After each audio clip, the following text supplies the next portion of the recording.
Hello and welcome to the World Wanderers podcast, your source for travel stories, travel destinations, and travel philosophy. I'm Amanda. I'm Ryan. And we're your hosts.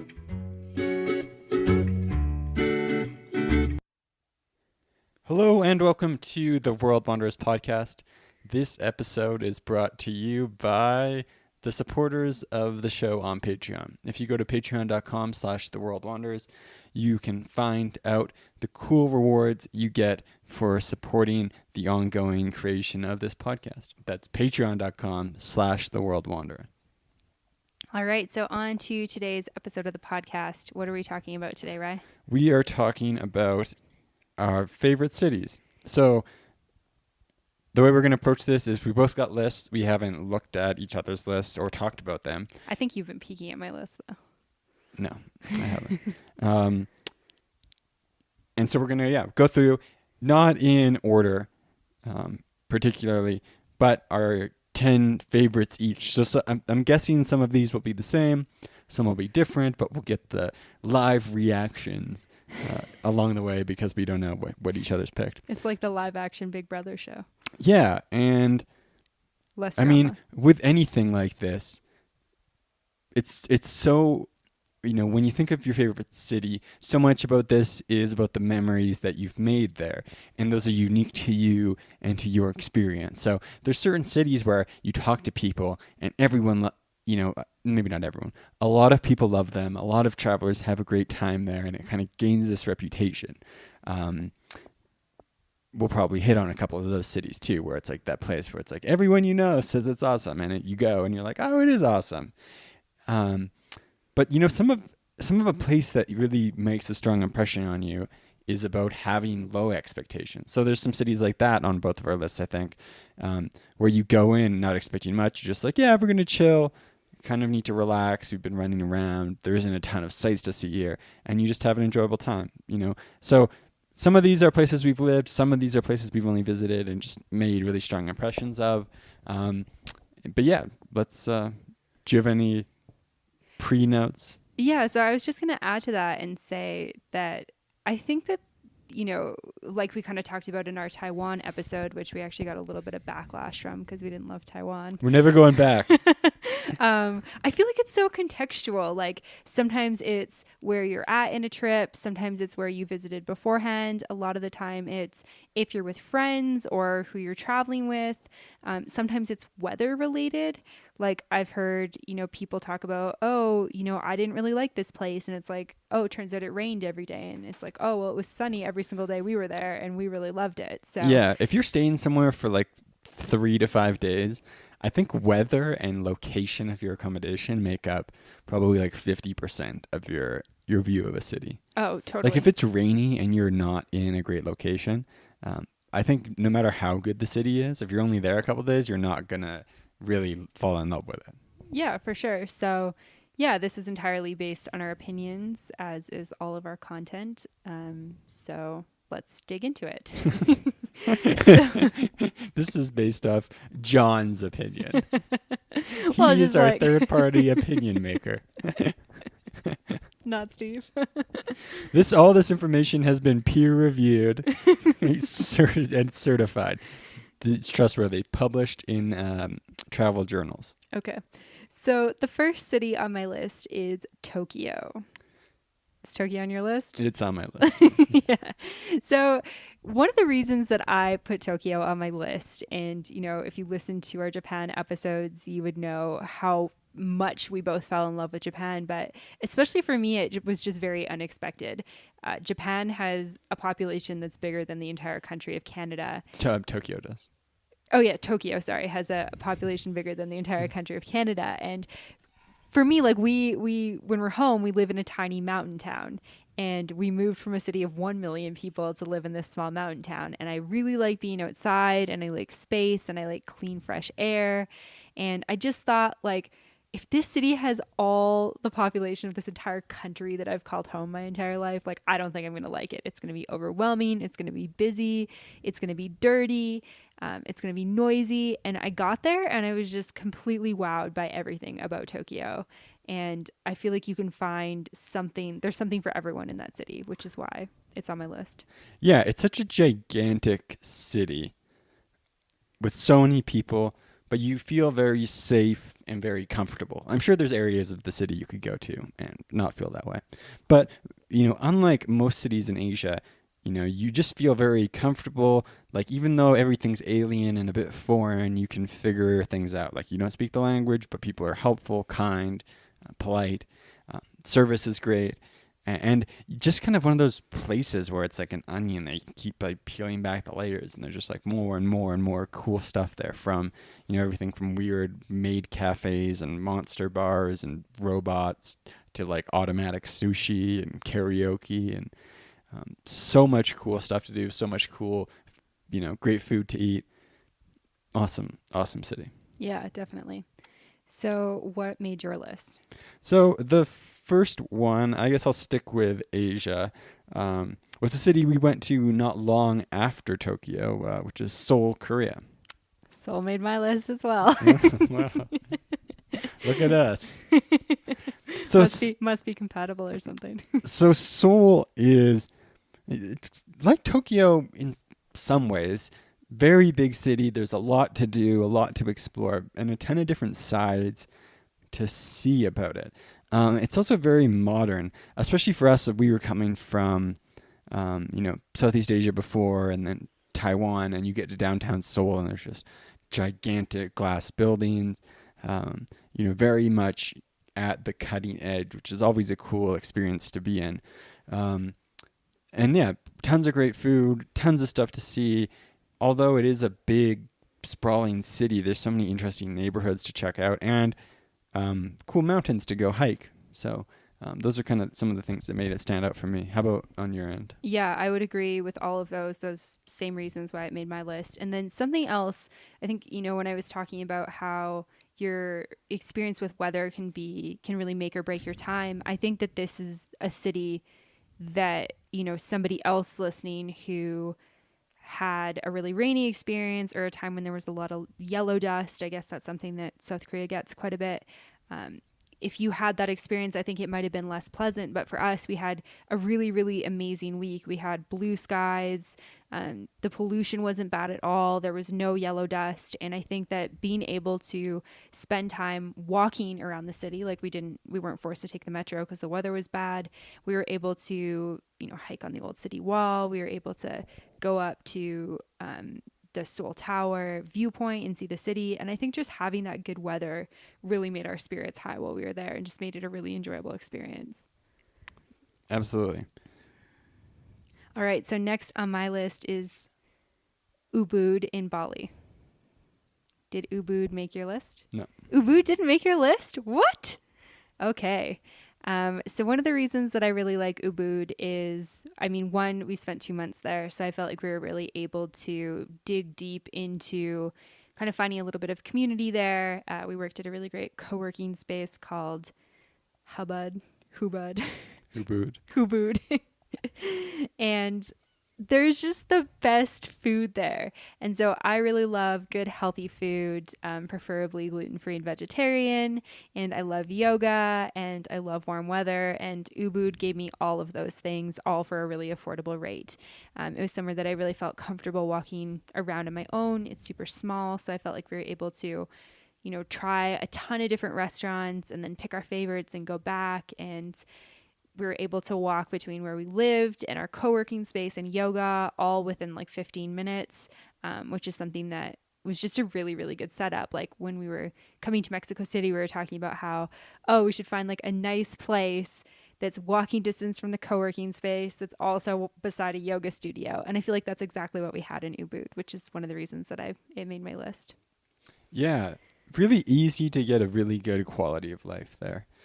Small town, so you can walk pretty easily, get to things pretty quickly. Great food. Yeah. So what's next on your list? So similarly, it's another place we spent over a month when we were in Southeast Asia. It's Chiang Mai. Chiang Mai is on my list too. Yeah, so Chiang Mai is kind of like the digital nomad capital of Asia, maybe even the world at this point.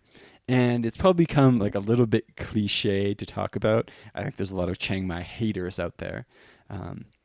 Do you want let's address that for a second, because I think like if you are working and traveling, I think that Chiang Mai is an unreal place to be. I think that if you're, going on a backpacking trip where you're, wanting to turn your cell phone off and you're not looking to have any communication at home and you want to really dive deep into the culture, I could understand how Chiang Mai is kind of like not that exciting to you. I definitely get that perspective. I think for us, it was like our first, like, okay, we're here for a month. We're like doing this, like working and traveling type thing. And it really, really suits that lifestyle.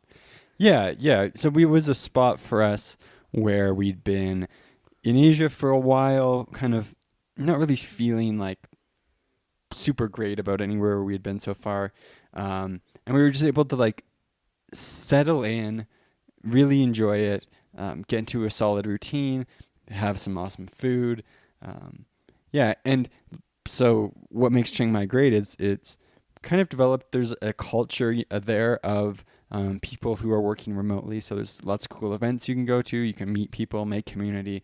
And it's kind of this great balance between kind of comforts of home. There's like a cool mall with like a nice movie theater, and you can go to good cafes and co-working spaces with adventure. You're still in Thailand. You're in northern Thailand, and it only takes like a short car ride to realize that. Well, I mean, you realize it obviously, of course, while you're there. But a short car ride, and you're like, well, I'm out here. Things are crazy. It's interesting. There's lots of cool stuff to do on the weekend. But yeah, if you're there for like 3 to 5 days and you're really on a 3-week vacation and you're looking for adventure and you're the type of person who sees Starbucks and thinks, oh, shoot, may not be your spot. But I really enjoyed it. One of our best months in Asia. Yeah, definitely. So the next one on my list and my last Asian city is KL, Kuala Lumpur. Did KL make your list? I give it an honorable mention. Okay. Fair enough. So I think KL was one of those places where so when we went into our Asia adventures and, you could backtrack a year in the podcast and catch up on all of this. And if you followed us along, I'm sorry to be a broken record. But so we went in and we went to Singapore. We had a week there, went to the Philippines for a conference, and then we needed to go somewhere between the time that we were in the Philippines and before we went to visit friends in Macau, which I think we actually flew there exactly a year ago today. And basically we looked at where the cheapest place to go was. And I was like, oh, KL in Malaysia. Like, I've heard cool things about Malaysia. We've never been before. It'd be a fun experience. Hopped on Airbnb, found like a really reasonably priced, awesome studio apartment with like a kitchen and a gym and a cool like working area as well as a rooftop pool. And we're like, okay, sold. And so I think I just went into KL being like, okay, we're going to the city. We're going to just work for like 10 days straight. Seems like an all right place to go, but didn't really have like anything I really wanted to do there or anything that I was really looking forward to. And I ended up just really liking the city. And, we liked it so much that we actually went back there for 2 more weeks. Yeah, it's a really cool mix of 3 cultures. So there's Chinese, Malay, and Indian, similar to Singapore in terms of the balance of cultures, but it allows you to get some really cool experiences. Really good food as well from all these different types of cultures, good street food, lots of cool stuff to do, and really affordable. Yeah, I feel like we were able to have a really good quality of life there. Like, lots of people talk really highly about Singapore, and I do really like Singapore. I think Singapore is one of the coolest places I've been so far in my travels. But I feel like you can get like 80% of the awesomeness in KL for like way less of the price. Mm-hmm. So that's something I loved about that. What's next on your list? Okay, I'll move it over to Europe. So I had 2 European cities on my list. The first one was Bern, Switzerland. Ooh, didn't make my list. Did like Bern though. So yeah, Bern was one of those places. We only spent a few days there.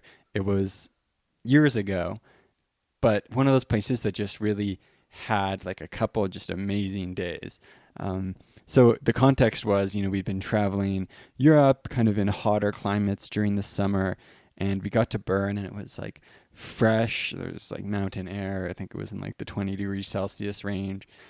Beautiful town, small downtown core, mid-sized city, but there's this river that winds its way through kind of through the city around the edge of the old town. And we got to go jump in the river and float down it, and it's like mountain water, fresh water. And yeah, just really cool sized city where you can walk around, you can get bikes, you can rent them. It's very clean and safe, and yeah, historic, really interesting. But the thing that sticks out in my mind is just being like, in a place that was a little bit just very, the air was clean, the water was fresh. And yeah, just felt very comfortable walking around after spending some time in like bigger cities in Europe.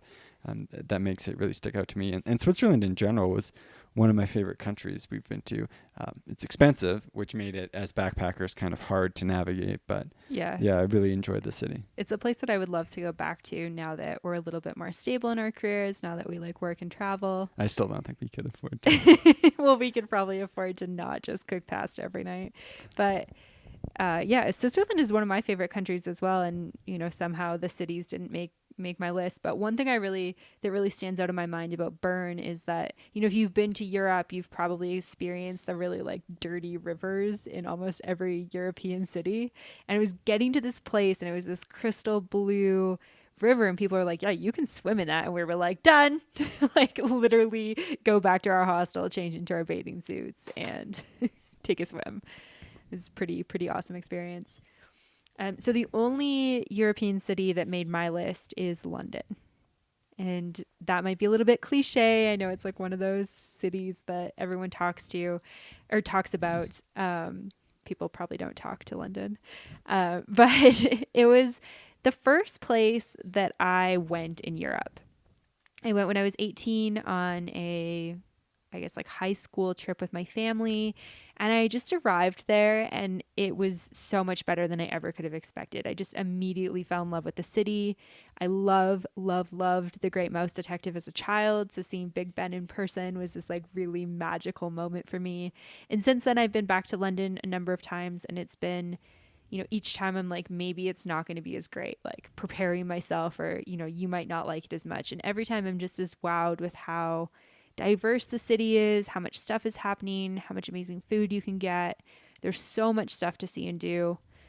It's just a really, really cool city.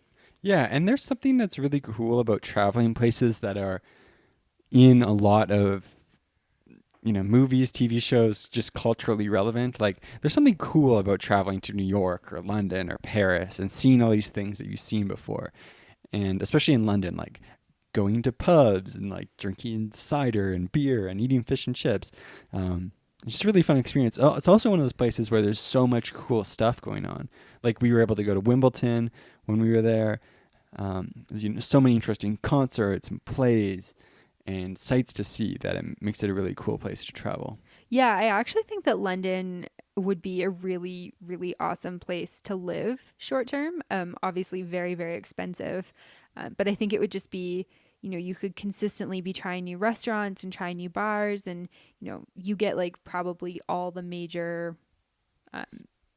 like artists who tour the world. Like you get all of those different concerts, so you'd be able to see a lot of people. And yeah, I think you just get a lot of really great events and that sort of thing. Yeah.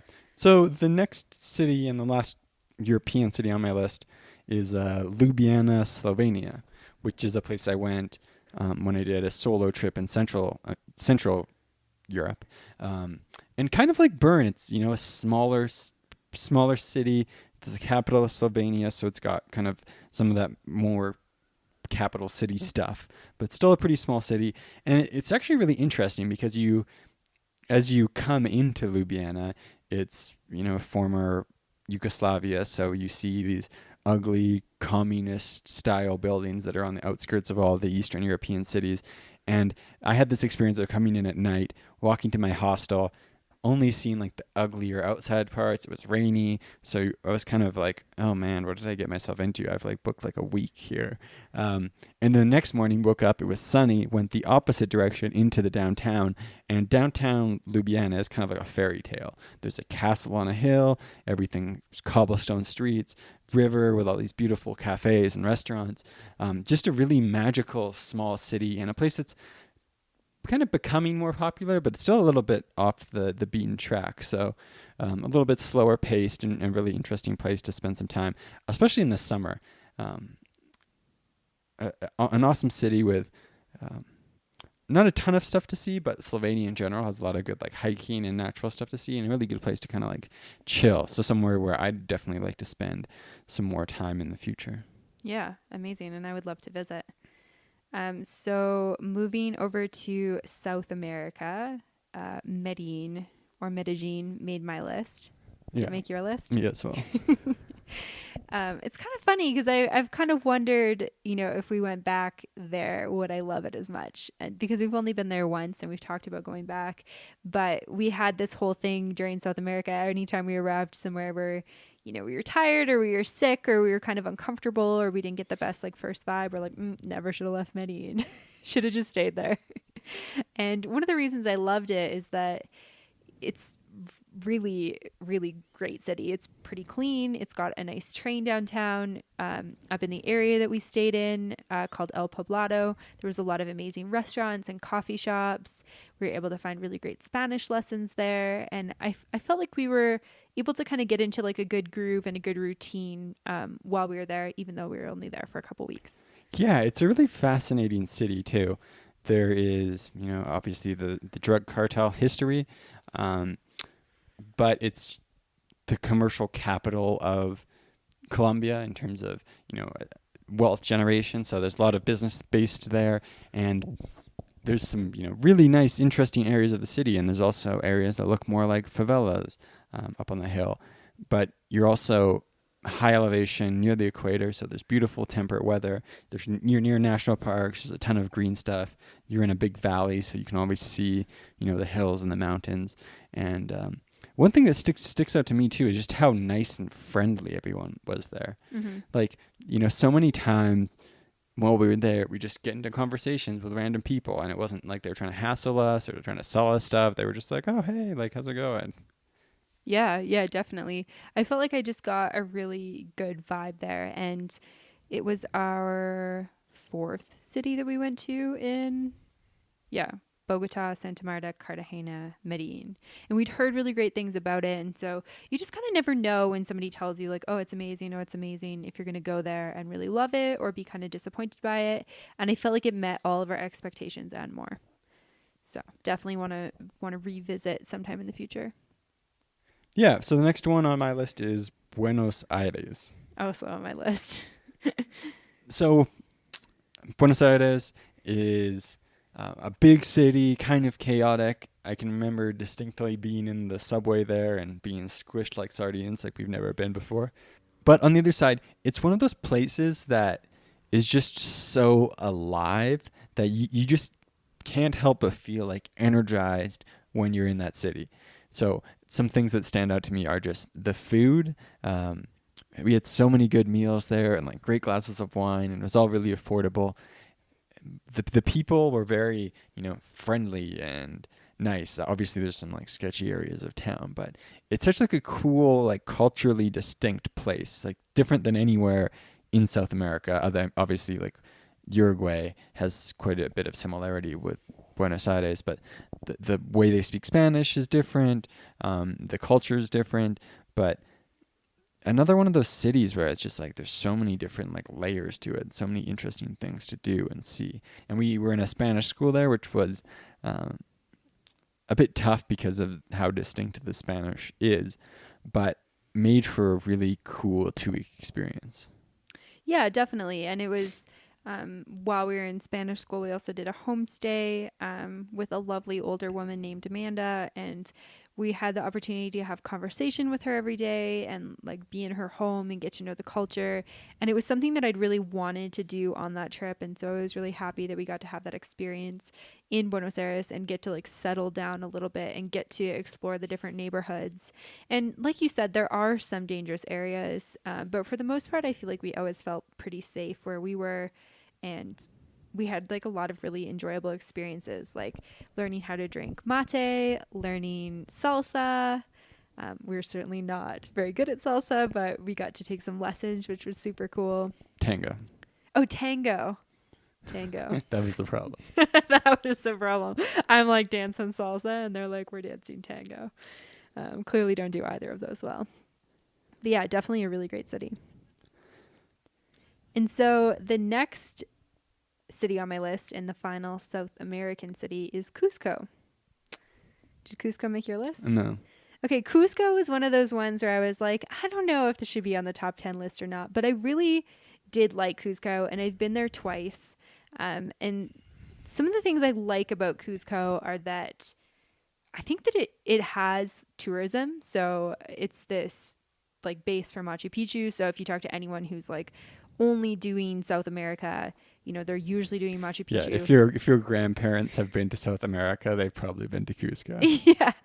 And so I debated not putting it on the list because I feel like that's not a good reason to like a place, but both times I was there, it just came at this time where it was so perfect to be able to be like, oh, I'm eating at this restaurant where I'm not going to get sick.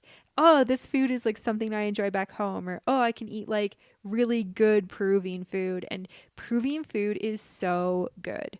Like Peruvian food is one of my favorite types of food. Probably on the top 10 list for that. And you can get really, really good options in Cusco. On top of that, it's higher elevation, it's in the mountains, it's really beautiful. I feel like you get a good mix of like old and new there. Like Plaza de Armas is always like full of, you know, Peruvian women in their traditional dress with their babies strapped on their backs and their goats in hand. And I don't know, I feel like it's just a nice place to be. Yeah, really, really fascinating historically too. It was the capital of the Inca Empire, so you know, even walking around, you see these like big stone structures that came from that time period. Some amazing museums, and also kind of like Medellin, just outside of the city, there's a lot of cool, interesting stuff to do. So, you know, you can go to Pisac, Sacred Valley, and there's ruins. It's also just, you know, you're up in these high but still lush mountains. Machu Picchu is pretty close to there. Lots of interesting stuff to do and see, not very far from the city. Yeah, definitely. So what's next on your list? So the next place on my list is north of South America, Mexico City. Got an honorable mention on my list. It's somewhere we've been for closing in on a month now, and a place we had pretty high expectations going into. Everyone we talked to who had been here said good things about it, and it's met and surpassed expectations in every way. The food is amazing. It's really affordable. We've had great places to stay. The neighborhoods we've explored so far just have so much cool stuff going on. Being in a city this size, and I think if you kind of go through our list so far, you notice a lot of big cities, which is kind of interesting because I would never really consider myself like a big city person. But there is something cool about being in a city that's ginormous. So like Tokyo, 30 million people. Mexico City, 20 million people. Coming from, you know, rural British Columbia, living in Calgary where you've got 1 million people, there's just like a volume of stuff that goes on and is interesting stuff to do when you're in a city this big. Like, you know, we work quite a bit, so we spend weekends and go out and explore things and check things out, or, you know, evenings. And in Mexico City, there's just so much stuff to do. It seems like, you know, when we go out to a new area, you're just like, wow, like look at all this cool stuff. Yeah, that's been us like every time we explore. Like, Even for like taking a new route like to the co-working space. It's like, whoa, this coffee shop exists. Like we got to eat at this place. Yeah, and you know, everyone here, like a number of other places on this list, super friendly. You know, it's a city I think a lot of people imagine being quite dangerous, and I'm sure once again that there are those areas where you could get mugged if you wanted to. But as far as interactions go on the street, everyone's super friendly. Our Spanish is pretty mediocre, but when we go to restaurants, people are really patient with us. When we get into conversations outside of that, patient, friendly. Helpful. Yeah, and if you know from listening to the podcast, we love Mexican food. So we've kind of just been in our glory food-wise down here. And yeah, just amazing fruits. And go get avocados. They're super cheap.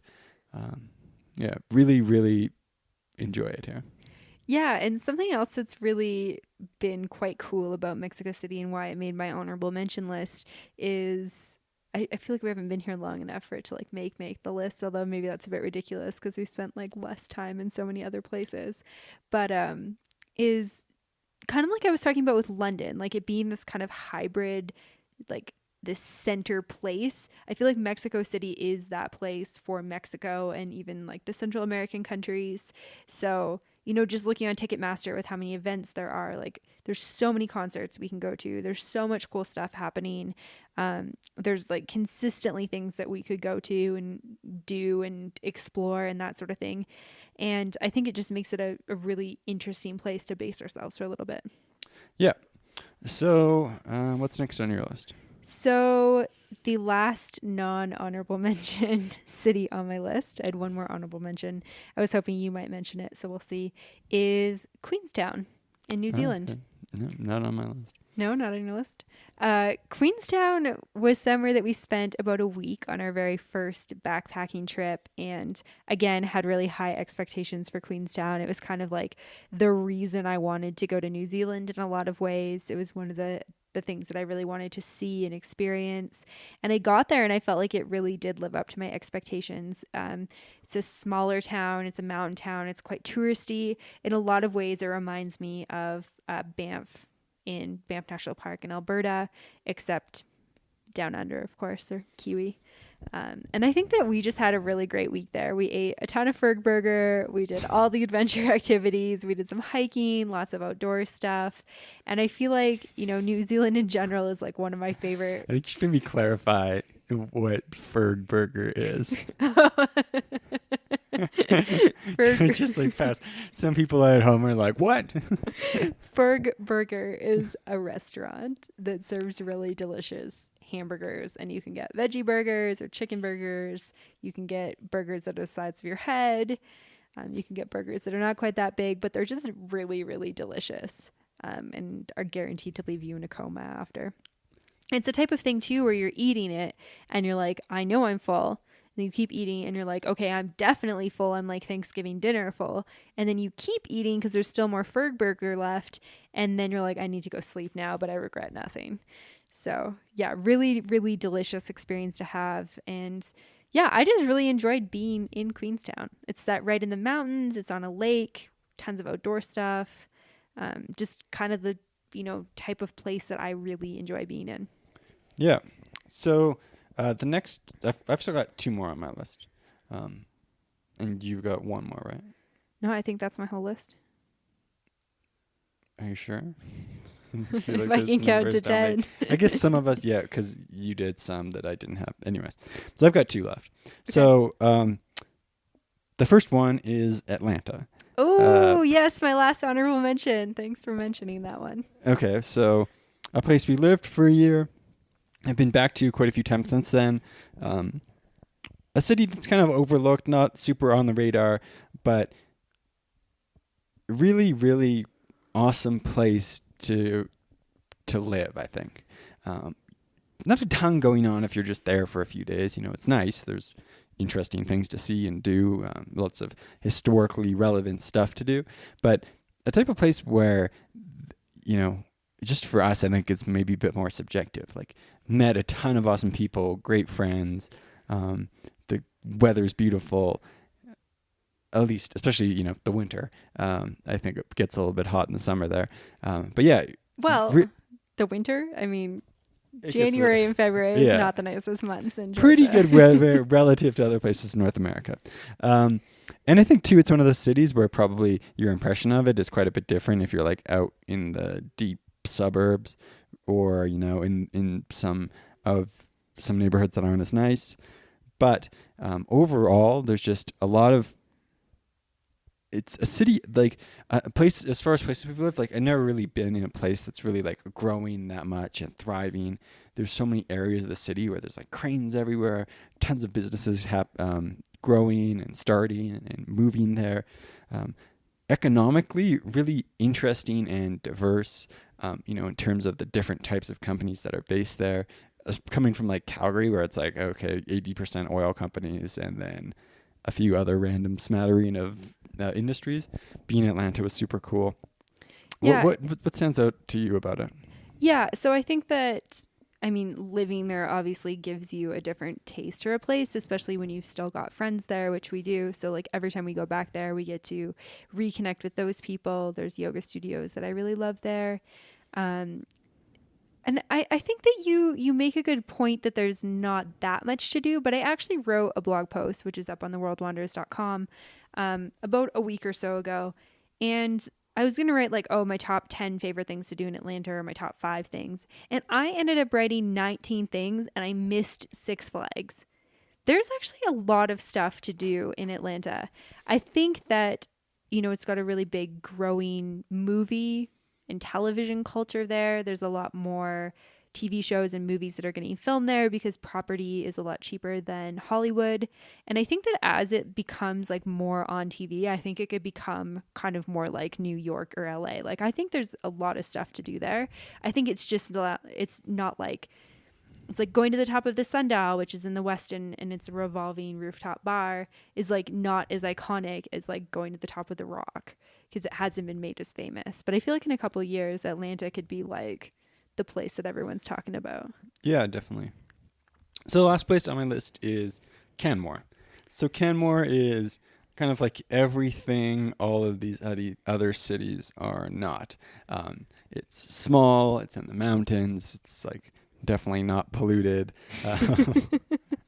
Like to the point where things about animals make the front page of the newspaper, or things about people will kind of give you a little bit of like a look down their nose at you if you don't bring your reusable bag to the grocery store. Like, that's how unpolluted it is.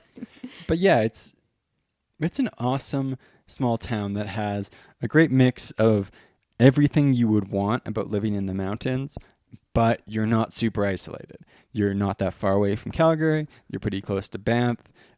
There's a pretty big tourist market there, so it really punches above its weight in terms of the restaurants, things to do in town. But it's a small town.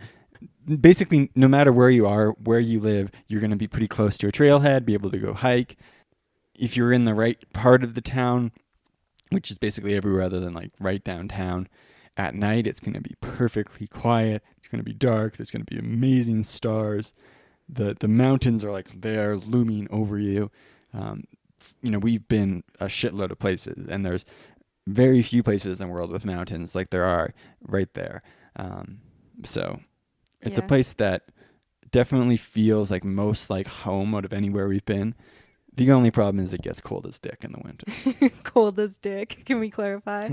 I talked to the yoga Got to get that explicit rating. the yoga studio owner that I work for back home today. He's like, "What's the weather like in Mexico City?" I was like, "Oh, it's 21 right now. High of 27, sunny." He's like, "It's negative 21 here." It's November, people. That is really freaking cold for November. So yeah, I'm glad that made your list. Canmore is one of my favorite places in the entire world, and I think it will always be one of my favorite places in the world. It's just, there's something special about that place. So if you have a chance to visit Western Canada, don't just go to Vancouver, don't just go to Whistler. Make a stop over in Banff, and then either bike if it's the summer or drive if it's not the summer over to Canmore. You won't be disappointed. Yeah, it's Banff is obviously like the flashy, more attractive option for a lot of people going to that area. But Canmore kind of slides into the radar. It's still very popular, still a ton of great stuff to do, but because it isn't as internationally well known, but it's only a 15-minute drive away, slightly outside of the park. So I think, just much better place to be. Yeah, definitely. Awesome. So that wraps up my list. Yeah, that's the end of it for me. I'm super stoked that you got both of my honorable mentions. Did you have any other honorable mentions? No. No? Okay. Amazing. So hopefully you guys enjoyed that episode. We would love to hear your favorite cities. If any of the cities we love made your list, send us an email. Let us know if you've got different ones, places we should visit. Send us that email, info@theworldwanderers.com. We always love to hear from you. Yeah, and if you're going to these places and you tuned in and want to find out more specific stuff, because we were moving pretty quickly, didn't get into specifics. For a lot of these, we have resources too. But if you're going to any of these places, want to know more, definitely shoot us an email, shoot us a message on Facebook. We always love to give deeper recommendations. Yeah, and as always, thanks so much for listening. Adios. To find more information, relevant links, and photos talked about in this week's episode, check out theworldwanderers.com. If you have a question, comment, or feedback, send us an email at info@theworldwanderers.com. Join our community on Facebook at The World Wanderers or on Twitter at WorldWanderers1. As always, thanks so much for listening. Have a great day. Bye.